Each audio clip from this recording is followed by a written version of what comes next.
Bismillah, alhamdulillah, salatu salam, rasulullah sallallahu alaihi wasallam. Assalamu alaikum wa rahmatullahi wa barakatuh. My name is Tariq Khalid.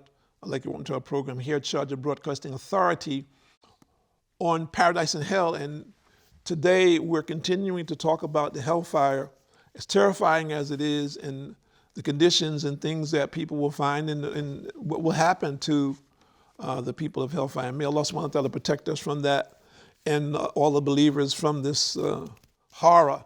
And all of those who in disbelief, may Allah guide you. And we hope and we pray that these programs become a means of guidance for people to open up people's hearts to this truth and this reality, and that they themselves begin to work towards moving to the truth and away from whatever falsehood there is in their life. And this reality comes into their life about this ultimate, final abode. And we're saying the final abode is one of the two. It's either hellfire or paradise. And some people go to the hellfire and they will come out and go to paradise. Some people go directly to paradise. Some people will go directly to paradise, meaning they will go without any judgment. They'll go straight away. And that's a minority of people. Other people will go through the day of judgment and they will go to paradise. But some people will go to hellfire, they will come out by Allah's mercy. And then other people will be in hellfire forever. So the people in denial about this, it is actually, they're being deluded, and you need to study, you need to read about this. And as I mentioned in the last program, that it is something that has been spoken about for thousands of years by the prophets and messengers. So why is it that you don't want to believe that? And we're in 2021, you think that because we have supposedly superior technology and more people of knowledge than people did previously, that Allah has changed, or that Allah's criteria has changed. Allah has handed us the final criteria. The final criteria is the Quran. Whether people accept it or not or reject it, the Quran is it for mankind. It's the guideline for mankind. The Sunnah, the way of life of the Prophet Muhammad ﷺ, is the final. He is the final guide for all of mankind until the day of judgment. Just as those prophets who came before him in their time, in their context, and whatever revelation they had was for their time and their context. So it is up to everyone now to look forward, to look at Islam closely and understand something. And I always say this, and I want to reiterate it. It is important to understand that Satan is an avowed enemy of all of the people of faith who believe in the one and only God. And he continues on his path of distraction and destruction. So if you don't want to accept that, you don't want to believe that, then you're already in his hand. If you just say, well, I don't believe you, brother, okay, it's not, flip the channel. Fine, that's okay. But it's on you. I'm telling you, you're already in his hand.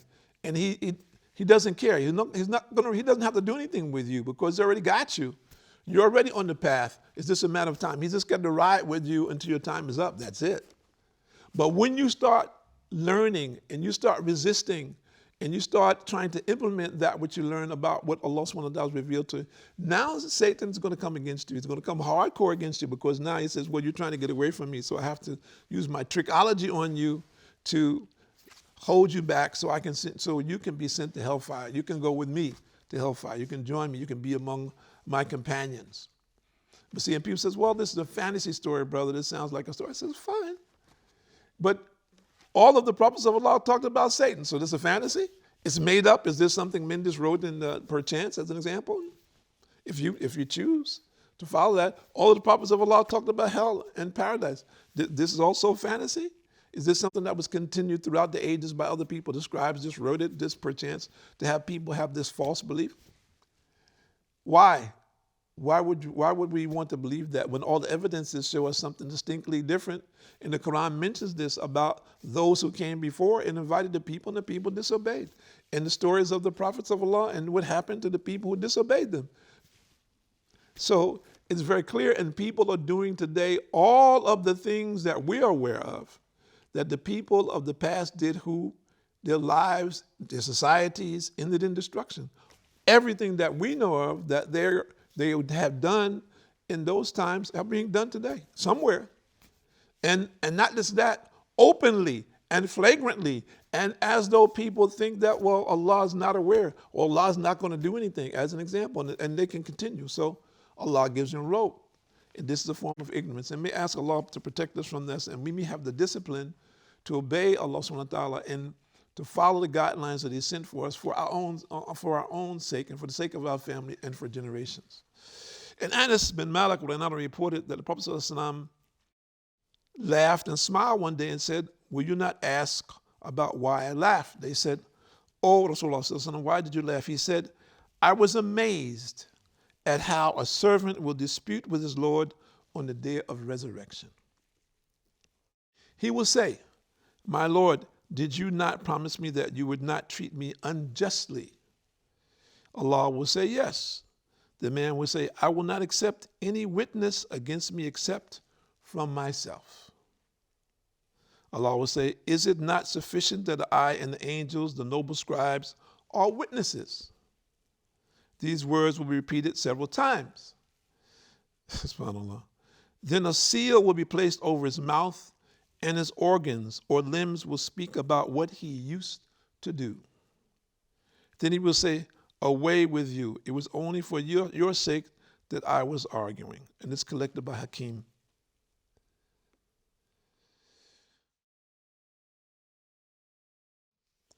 And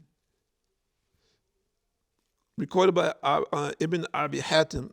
It was also recorded by Muslim and Nasai. The disbelievers or the hypocrites will be called to account, and his Lord will show him his deeds. But he will deny them and say, "O Lord, by your glory, this angel has written about me something that I did not do." The angel will say to him, "Did you not do such and such on such and such a day in which such and such place?" He will say, "No, by your glory, O Lord, I did not do it."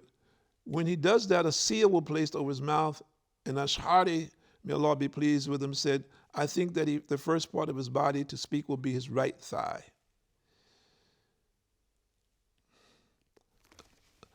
This means that our very organs will testify against this. You know, this man.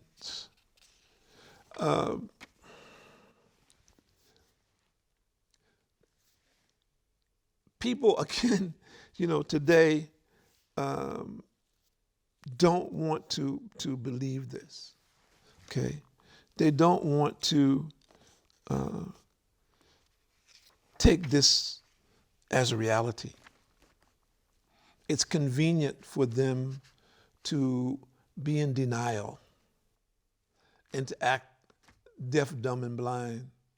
And it's very interesting when you talk to people and it says, okay, you are by general standards a highly educated person, then how is it that you can allow yourself not to be educated about the most important thing to you? And then people says, well, what is it that you're talking about, brother? Your eternity. How is it that you can be so highly educated and know so much about this existence that you're living in and spend your whole life thinking, planning, studying about things in this world and its limited time, but yet instead of contemplating about those things which will benefit you eternally, that you have zero. Just think about that. I mean, I'm saying this to people, don't be in denial about this. If you look at your life and you say, well, what have I done today that's going to be beneficial for me after death? What have I done today that's going to be harmful for me after death? And let's put it on a scale. And I'm just saying that based on your understanding. I'm not even saying from an Islamic perspective, just based on whoever's out there, your understanding of what will benefit you after death and what will be harmful. Where do you stand? You know, we should not be in denial about this. We need to understand, well, where do I stand in this relationship? Is it a real relationship for me?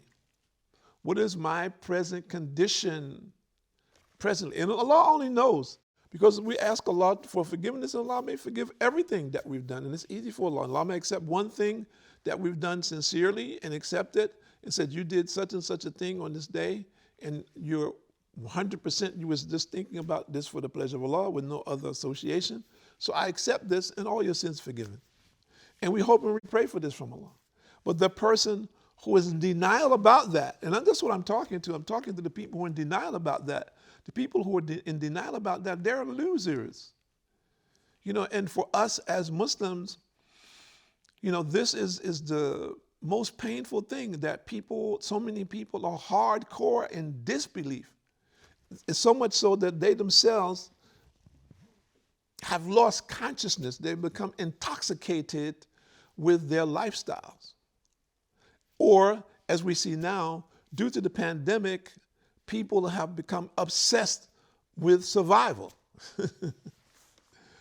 As an example. So the obsession with survival has made them just focus on that. So they're still being, let's say, they're forcing themselves into a mindset that is still limited by this world. And it is understandable. I mean, all of us who are family men, you have to be concerned about your family. You have to do things to try to take care of your family. That's natural. That goes without saying. And when situations become difficult, we have an old saying. When the going gets tough, the tough get going. So that becomes a challenge for us. Okay, this is a difficult situation. Okay, so now what do I need to do to solve that? But we ask a question. How many of us really turn to Allah in this? Because all of the wealth is with Allah, number one. All of the knowledge is with Allah. All of the changes that can possibly happen are with Allah. So we ask ourselves, what is my relationship with Allah? How can I get the help of Allah to change my situation? And there are millions of people who are misguided and misdirected now. And there are even people who themselves called themselves believers before, now are doubtful because of their situation. They went from A to Z in their life compared to how they were living. And as a result of that, they blame Allah for their condition. They lost loved ones who died suddenly in a very short period of time, and they blame Allah because of this. They lost businesses, they lost their wealth, and they blame Allah. As opposed to saying, look, Allah gave me the life, Allah gave me the wealth, Allah gave me what?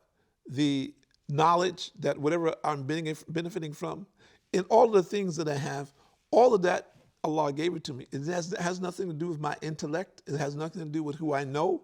It has none of these things. It has nothing to do with whatever wealth was left to me. No, it has nothing to do with that. Because this is all by Allah's planning. This is what Allah has given you. And we need to get that. We need to understand that. We need to put it in the correct perspective. And those of us that consider ourselves to be educated people, we're the first ones that need to really get our head around this. Because many of us have become very arrogant because we've allowed ourselves to get involved in very exclusive and elite clubs, for lack of a better description. And that elitism is poison because we think that we are different than others or that we are superior to others in this way or that way, which takes us away from the truth.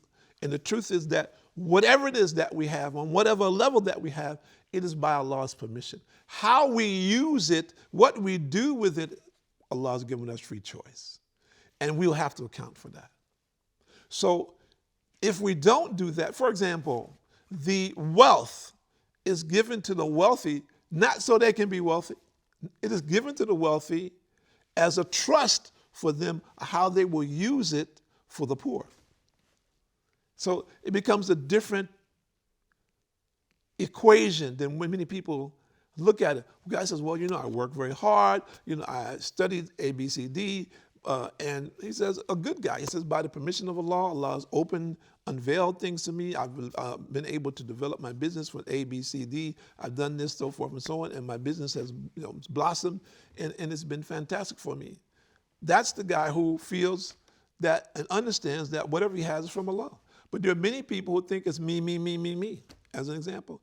And they're so arrogant, it's hard for you to even get into a room with them, meaning in the sense that the room is filled with their arrogance.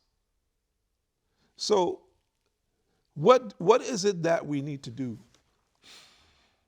And that's what we're looking for. We're looking for solutions. Where are the solutions for the people that find themselves in these conditions? The first solution is, number one, submit yourself to Allah. Sure, many people, the issue for them is their ego. And their ego in relationship to the way they've been raised and the environments that they've grown in, their families and so forth and so on, have trained them, in many instances, brainwashed them to think in a particular manner. And as a result of that, they feel, well, I can't bow down to anybody. I says, well, I suggest that you study that and you pray on it, because whether you like it or not, it will come to pass one way or the other. So you have free will now. You have a choice. And in that choice, and I understand the people who it is difficult for them, because all their life they've been spoiled and they've been protected and they've been in this environment, they've been in this bubble, which is understandable. But there are many people who have come out of that, and Allah's opened their hearts to allow them to see the truth. So you yourself should be among those people that wants to see the truth before it's too late. And remember that this life is all temporary. Everything in this world is temporary. There's no permanency in this life. So now what we're doing is preparing for our permanency, our permanent residency. This is what we're looking for. This is temporary. It's all temporary. Regardless of its significance and importance, how people, they mark it, it is insignificant in this sense. The only thing that's important is what I do in relationship to that which Allah is pleased with. That's what's important. That's what's going to make the difference, because we're looking for Allah's mercy. If we don't get Allah's mercy, then everything else that we've done is finished. It's of no benefit for us. So we need to think about these things and pray on it. And I'm speaking specifically that people who are in doubt, and particularly non-Muslims, and those Muslims who are also in doubt. If you find yourself a little shaky in these areas, take time out now to learn and to practice what you've learned, to fill in those gaps in your relationship with the Lord before what we're talking about here, the day of judgment comes, and all of us will have to account. Your skin, your organs, your feet, your hands, your eyes, your ears all speak against you. May Allah subhanahu wa ta'ala guide all of you to the correct path, and may Allah subhanahu wa ta'ala bless the believers and keep them on the straight and narrow path in the way that He has prescribed, so that ultimately they can get the greatest benefit, and that is, of course, to have the paradise. My name is Tariq Khalid. I'd like to thank you for joining us here at Sharjah Broadcasting Authority in Sharjah, the UAE. Assalamu alaikum wa rahmatullahi wa barakatuh.